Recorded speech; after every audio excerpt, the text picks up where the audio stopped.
নেতৃত্ব দেবে? বলে মা আয়েশা সিদ্দিকা। আম্মা জান। জি। আপনি দেখছেন না রাসূল সাল্লাল্লাহু আলাইহি ওয়াসাল্লামের জামানায় আমরা মসজিদে যেতাম, অনুমোদন ছিল, এখন ওরা সব যেতে দিচ্ছে না। ইনকিলাব জিন্দাবাদ, মানছি না, মানব না। আপনি আন্দোলন করুন, মমতা বন্দ্যোপাধ্যায় সামনে আছে, অসুবিধা নেই। আম্মা জান আয়েশা সিদ্দিকা তখন কি বলেছিলেন? বুখারী শরীফ খুলুন। আমার এই হানাফি কেল্লাতেও আমি সে কথা লিখেছি। বুখারী শরীফ প্রথম খণ্ড 120 নম্বর পৃষ্ঠা, মুসলিম শরীফ প্রথম খণ্ড 183 নম্বর পৃষ্ঠা, সুনান আবু দাউদ প্রথম খণ্ড 91 নম্বর পৃষ্ঠা, সুনান তিরমিজি প্রথম খণ্ড 120 নম্বর পৃষ্ঠা, সহিহ আবু আওয়ানা দ্বিতীয় খণ্ড 59 নম্বর পৃষ্ঠা, মুসনাদ আব্দুর রাজ্জাক দ্বিতীয় খণ্ড 158 নম্বর পৃষ্ঠা 7609 নম্বর হাদিস, মুসনাদ আব্দুর রাজ্জাক তৃতীয় খণ্ড 58 নম্বর পৃষ্ঠা 5127 নম্বর হাদিস। এতগুলো হাদিসের কিতাবের উদ্ধৃতি দিয়ে লেখা আছে আম্মা জান আয়েশা সিদ্দিকা তখন কি বলেছিলেন। শুধু বুখারী শরীফটা খুলে আপনাদের দেখাচ্ছি। হযরত আয়েশা সিদ্দিকা বলেছিলেন, মানে ভাই ছেলেটা মসজিদে যাবে না? হযরত আয়েশা বললেন, লাউ আদরাকা রাসূলুল্লাহ সাল্লাল্লাহু আলাইহি ওয়াসাল্লাম মা হাদাসান নিসা ওয়া মানাআহুন্নাল মাসজিদ কামা লিমনিআত নিসা বনি ইসরাঈল।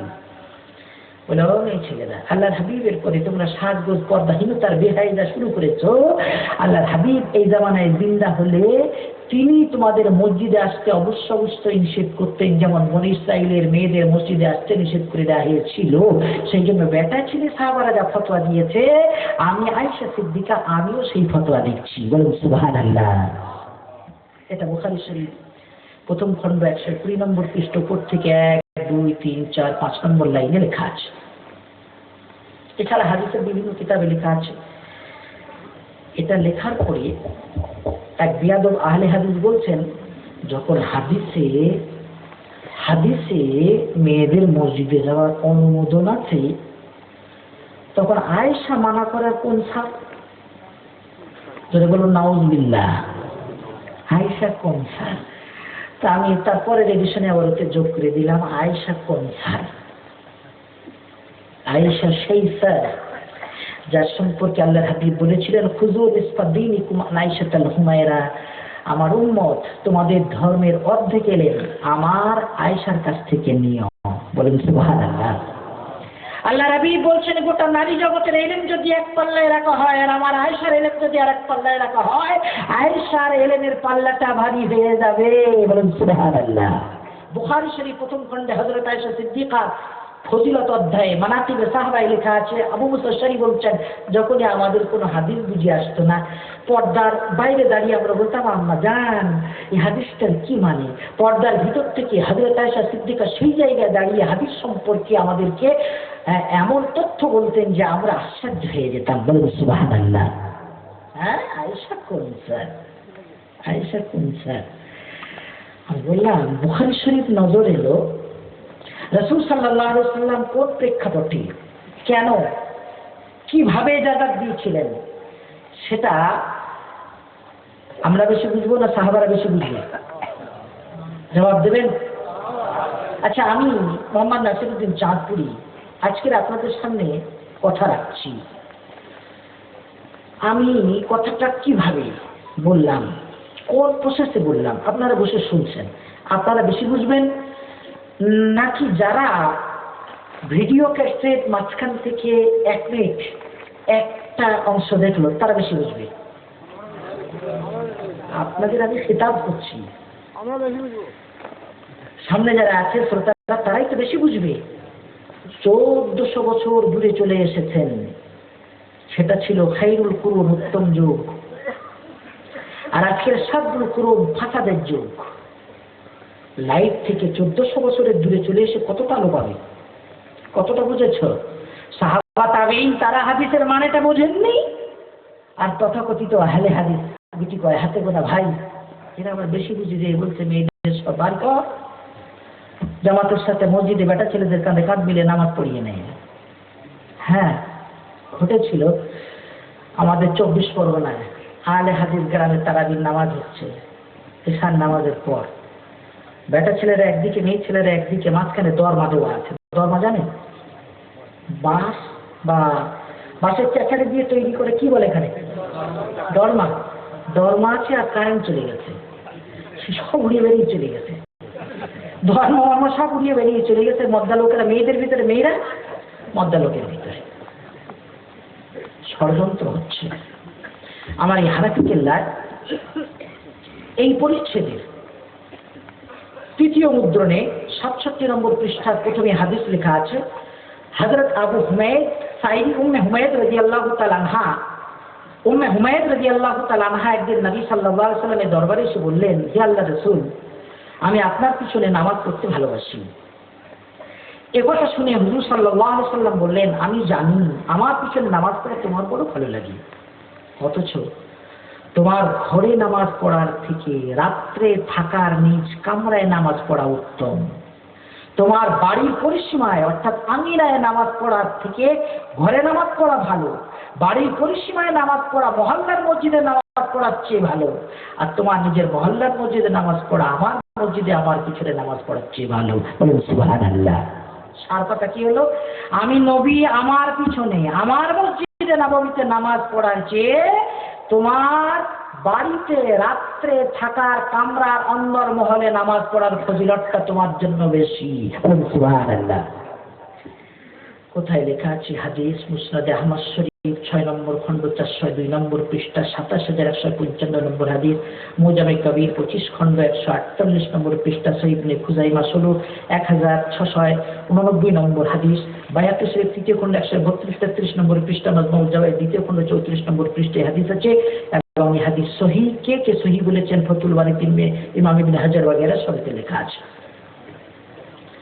তাহলে নবী সাল্লাল্লাহু আলাইহি সাল্লাম নিজের জামানাতে মেয়ে ছেলেদের মসজিদে আসার অনুমোদন করলেন, কিন্তু সেই জামানাতেও মসজিদে নববীতে নবীর পিছনে নামাজ পড়ার চেয়ে বাড়িতে নামাজ পড়ার ফজিলত বেশি বলে সাহাবাদের উদ্বুদ্ধ করছেন। হযরত উম্মে হুমায়দ তারপরে আর কখনো মসজিদে নামাজ পড়তে যাননি। এরপরে রিওয়ায়াত লেখা আছে। এরা বলছে, বুখারী শরীফ হাদিস চকচক করছে, আল্লাহ বান্দীদের মসজিদে যেতে নিষেধ করো না। তো কোন হাদিসের কি ব্যাখ্যা, কার কি মতলব, তোমরা কি বুঝবে? হযরত ওমর রাদিয়াল্লাহু তাআলা আনহু বলেছিলেন, দুপুর 12টার সময় টিউবলাইট জ্বালাইনি, তো রাত 12টার সময় টিউবলাইট চালাবো না, এ ফতোয়া দিও না। আমার রাসূল চলে গেছেন। হযরত আনাস বলছেন, মা আনফাজনা আইদিয়ানা আনিত তুরাব হাত্তা আনকারনা কুলুবানা, রাসূল সাল্লাল্লাহু আলাইহি ওয়াসাল্লামকে দাফন করে এখনো হাত পরিষ্কার করতে পারেনি মাটি থেকে, দেখলাম যেন মন অন্ধকার হয়ে এসেছে। যেমন মাগরিবের সময় সূর্য অস্তমিত হলে মাগরিব করে বার হচ্ছে, অন্ধকার ছেয়ে যাচ্ছে, যত সময় যায় ঘড়ির কাঁটার সাথে মোকাবেলা করে যেন পূর্ব আকাশে আস্তে আস্তে অন্ধকার নেমে আসছে। রাসূল সাল্লাল্লাহু আলাইহি ওয়াসাল্লামের পর যখন আস্তে আস্তে ফিতনার যুগ চলে আসছে, হযরত ওমর রাদিয়াল্লাহু তাআলা তখন বলছেন, হাঁস মুরগি এবারে ঘরের ভিতরে ঢোকো। এর মুরগি হাঁস পোষে মা বোনেরা গ্রাম্য এলাকায় যে ঘরে রাখে হাঁস বা মুরগির ঘর, কি বলে দিকে? হ্যাঁ, দরমা। মাগরিবের আযান হয়ে গেছে,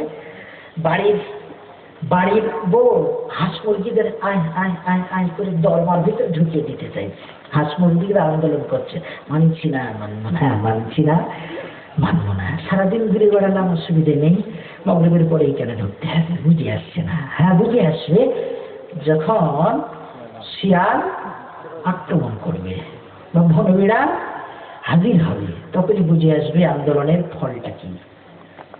তো যারা বলছে আমরা মা বোনদেরকে আবার মসজিদে নিয়ে আসতে চাই, ঈদগাহে বেটা ছেলেদের সাথে মেয়েদের হাজির হয়ে নামাজ পড়া ফরজ, ফতোয়ার ঠেলায় দেশ অন্ধকার। এক সপ্তাহে 1 মাস আগে ইন্টারনেটে কিতাব ছেড়েছে, কিতাবের মেন কভারে ফতোয়া দিচ্ছে মেয়েদের ঈদের নামাজ পড়া ফরজ। আমার এই কিতাবের তফসিলি আলোচনা করা আছে, আমি কথা দীর্ঘায়িত করবো না। হানাফি কেল্লা প্রথম খণ্ডে রফিয়া দাইন করা, মুক্তাদির সূরা ফাতিহা পড়তে হবে কিনা, মেয়েদের মসজিদে যাওয়া, মহিলাদের নামাজ আর পুরুষদের নামাজের পার্থক্য আছে কিনা, এক মজলিসে 3 তালাক 1 না 3, একটা জাকির নাই করছেন ওটা এক মজলিসে যদি মুখে 3টে চড় মারে বলে। ইমাম বুখারী কিন্তু বলেছেন 3। বুখারী মানে জাগর তুলছে।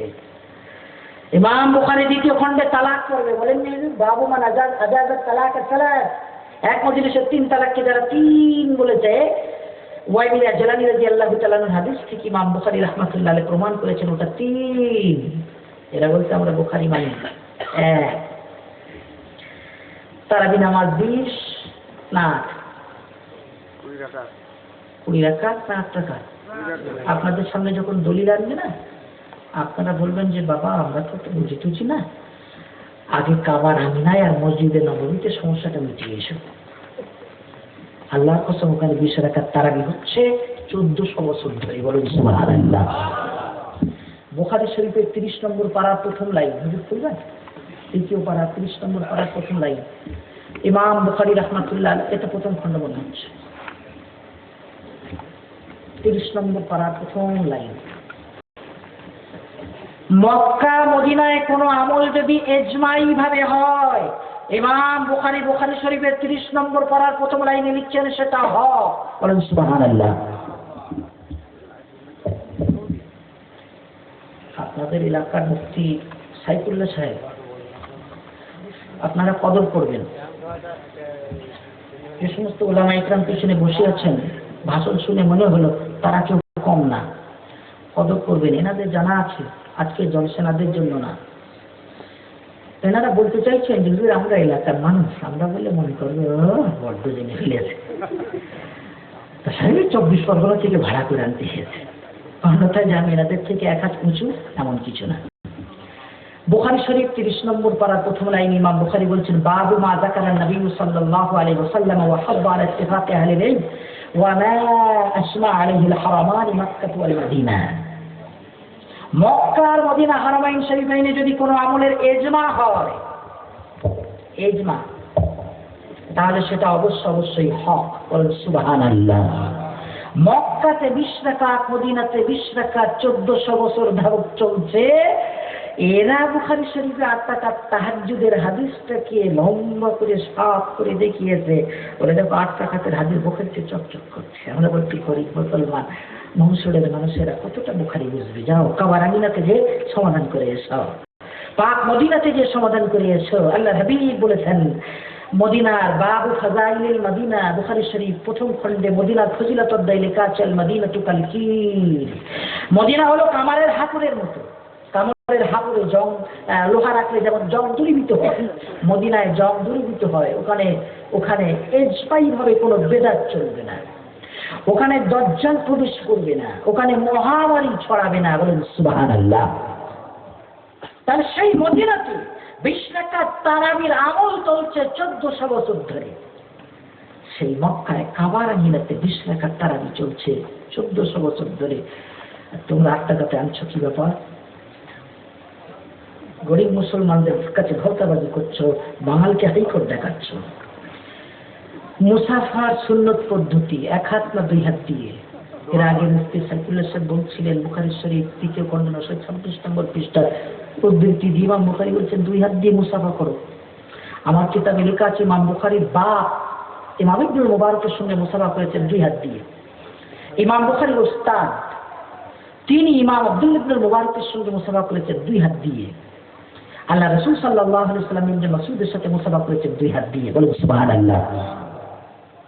আমাদের এলাকায় এক আহলে হাদিস গ্রাম থেকে এসেছে দাওয়াত দিতে, এবছর কানে হলো আর দাওয়াত দিচ্ছে না। এর আগে খুব দাওয়াত দিত হাদিস শোনার জন্য। দাওয়াত দিতে এসেছে, সব 1 হাত বাড়িয়ে দিচ্ছে, মেজাজটা খুঁচিয়ে গেল। কিছু না বলে আমি ডান হাতে চাইতে বাম হাত বাড়িয়ে দিলাম। আমি বললাম যদি হাদিসে 2 হাতের কথা না থাকে, মানে 1 হাতের কথা যদি থাকে তো নিশ্চয় ডান হাতের কথা নেই, লে বাবা। যেমন কুত্তা সেই রকম মগুর। যদি হাদিসে 2 হাতের কথা না থাকে তো হাদিসে ডান হাতের কথা নেই। 1 হাত যদি থাকে, যদি তাহলে ওখানে ডান হাত দেওয়ার কথা নেই, আনো ডান হাত, দেও বাম হাত, সব মিটে যাবে। এসবগুলো বাঙালকে হাইকোর্ট দেখানো হচ্ছে, সাবধান। খোলাফায়ে রাশিদিনের সুন্নত, 4 খলিফার সুন্নত, এরা বলে খলিফার সুন্নাত আবার কি? নবীর সুন্নাত। আমি বলছি হ্যাঁ, আলাইকুম বিসুন্নতি ওয়া সুন্নাতুল খুলাফায়ে রাশিদিন আল মাহদিয়্যিন। আমি রাসূল বলছি আমার তরিকা আর আমার 4 খলিফার তরিকা মাড়ির দাম দিয়ে মজবুত করে ধরে রাখো। বলেন সুবহানাল্লাহ। সহিহ হাদিস, বিভিন্ন হাদিসের উদ্ধৃতি দিয়ে আমার কিতাবে লেখা আছে, খুলাফায়ে রাশিদিনের সুন্নাত পরিত্যাগ করলে তার ঈমানে ঘাটতি আসবে। এরা বলে বেদাতে উমরি, বেদাতে উসমানী। কত বড় বিয়াদব! 20 রাকাত তারাবি নাকি বেদাতে উমরি। জুমার প্রথম আযান যেটা মাইকে দিয়ে ওটা বলে বেদাতে উসমানী। আমরা হচ্ছে বেয়াদব। আর এই কোরআনটা সাধারণ মানুষেরা বুঝবে না। এই যে এক খণ্ডের কোরআন আপনারা যেটা বাড়িতে রেখেছেন না, ওটা হচ্ছে হযরত উসমানের বেদাতে কোরআন। কোরআন সংকলনের ইতিহাস পড়ুন না। আমার রাসূলের জামানায় কোরআন কি এরকম ভাবে মাহফুজ থেকে এক খণ্ড চলে এসেছিল নাকি? রাসূল চলে গেলেন, ইয়ামামার যুদ্ধ হলো মুসাইলামাতুল কাযযাবের সাথে, আবু বকর রাদিয়াল্লাহু তাআলা আনহু জামানা। খুব সংক্ষেপে বলছি, হযরত আবু উমর রাদিয়াল্লাহু তাআলা আনহু এসেছেন। হুজুর, আবু বকর কোরআন শরীফ এক জায়গায় জমা করলে হতো না? বলেন কেন? বলে জানবে ইয়ামামা অনেক